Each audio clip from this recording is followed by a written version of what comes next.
জীবনে এমন সময় আসবে যখন মনে হবে সবকিছু শেষ। তোমার চেষ্টা, তোমার স্বপ্ন, তোমার পরিশ্রম কিছুই যেন কাজ করছে না। তাই তো তুমি ভাবছ, হয়তো এটা তোমার জন্য না। শোনো, এই অনুভূতিটা শুধু তোমার না।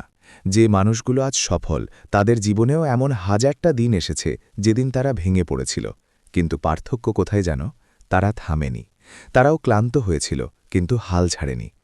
ভাবো একটা ছেলের কথা, যে প্রতিদিন চেষ্টা করেছে, কিন্তু কেউ তাকে বিশ্বাস করে না। তার ভিডিওতে ভিউ নেই, কেউ লাইক দেয় না, কেউ কমেন্ট করে না। তবুও সে থামে না, কারণ সে জানে একদিন তার সময় আসবেই। সফল হতে হলে কষ্ট পেতেই হবে, রাত জেগে কাজ করতে হবে, একাই লড়াই করতে হবে। অনেকে হাসবে, অনেকে বলবে তুই পারবি না। কিন্তু তোমার কাজ একটাই, চুপচাপ নিজের কাজ করে যাওয়া। কথা কম, কাজ বেশি। মনে রেখো, যেদিন তুমি হাল ছেড়ে দেবে, সেই দিন তোমার গল্প শেষ হয়ে যাবে। কিন্তু যদি তুমি আরেকটা দিন চেষ্টা করো, আরেকবার উঠে দাঁড়াও, তাহলে তুমি অন্যদের থেকে আলাদা হয়ে যাবে।